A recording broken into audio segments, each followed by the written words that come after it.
मेरा मानना है कि स्टूडेंट की लाइफ एक टफ लाइफ होती है। जी हाँ, टफ लाइफ।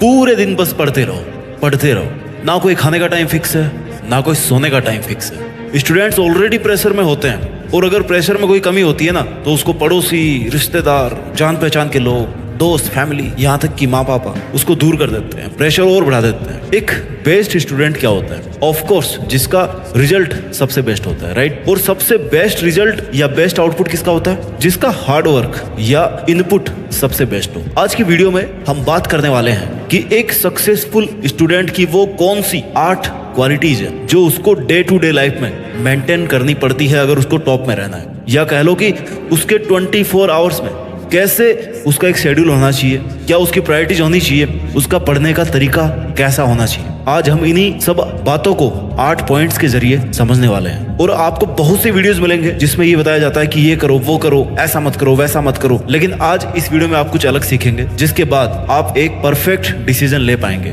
तो सबसे पहले हम बात करने वाले हैं पॉइंट नंबर 1 की। अगर आपको एक अव्वल दर्जे का स्टूडेंट बनना है, एक टॉप स्टूडेंट बनना है, तो आपको सुबह जल्दी उठने की आदत डालनी चाहिए। अगर आपको कोई चीज सफल होने से रोकती है ना तो वो है आपका लेट उठना या 8 बजे उठना, 10 बजे उठना। अब होता है ऐसा ना कि आप 8 बजे उठते हैं तो 4 बजे उठने वाले बंदे से आप 4 घंटे पीछे हो गए, और अगर आप पूरे एक हफ्ते तक इसी तरह से लेट उठे तो आप 28 घंटे पीछे हो जाएंगे। सोचो, 28 घंटे, एक दिन से भी ज्यादा।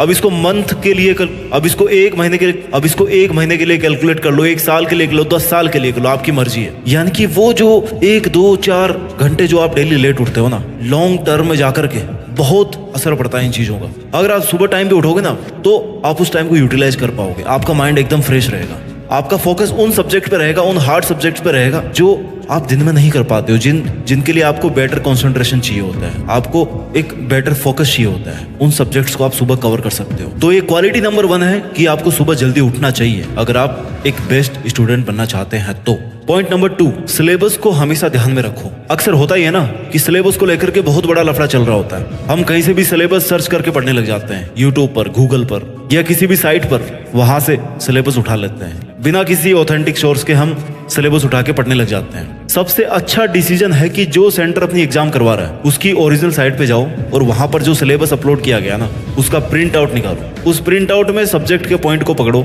इस तरह से बांटो, पहले वो पॉइंट्स जो बिल्कुल नहीं आते, दूसरे जो थोड़े बहुत आते हैं, और तीसरे जो एक बार आंख से निकाल दोगे तो आपको याद हो जाएगा। इसके बाद में आपको पॉइंट्स को बांट लेना है, सिलेबस को बांट लेना है। अब आपको वो पॉइंट्स ढूंढने हैं जो आपको बिल्कुल नहीं आते, उन पर आपको बहुत अच्छी पकड़ बनानी है, बार बार प्रैक्टिस करके उन्हें आसान बनाना है, उनको मजबूती देनी है। फिर आप जो थोड़ा बहुत आता है उनको कवर करने की कोशिश करो और लास्ट में वो उठाओ जिनको आपको कॉन्फिडेंस है कि यार मैं 1-2 बार पढ़ लूंगा तो मुझे याद हो जाएंगे। Point number 3, question paper solve करें, यानी कि सेल्फ इवेल्युएशन। कुछ भी पढ़ने से पहले पुराना पेपर सोल्व करें और खुद के लेवल को पहचानने की कोशिश करें कि आपको कितना आता है और कितना नहीं आता, कितना नेगेटिव जा रहे हैं और कितने लेवल तक आपको पढ़ने की जरूरत है। ज्यादातर होता क्या ना कि स्टूडेंट बिना कुछ सोचे समझे, बिना प्लान के पढ़ाई को स्टार्ट कर देते हैं। कुछ भी करने से पहले प्लान करना बहुत ज्यादा जरूरी होता है। एग्जाम बहुत डिफिकल्ट है ना। मैं आपको बता दूं कि कोई भी एग्जाम कठिन या सरल नहीं होती, सब अपने माइंडसेट पर डिपेंड करता है। बचपन से अपने माइंड में बैठा दिया जाता है कि यार ये तेरे बस की नहीं है, तू नहीं कर सकता। ऐसा नहीं है, एग्जाम हमारे लेवल की होती है, टॉपर भी हमारे किसी लेवल से उठ के जाता है। और जब हम ये सोच लेते हैं कि मैं नहीं कर सकता तो फिर उसको एक्सेप्ट करने के बाद ना खुद को लिमिटेशन में बांध देते हैं, एक कंफर्ट जोन बना के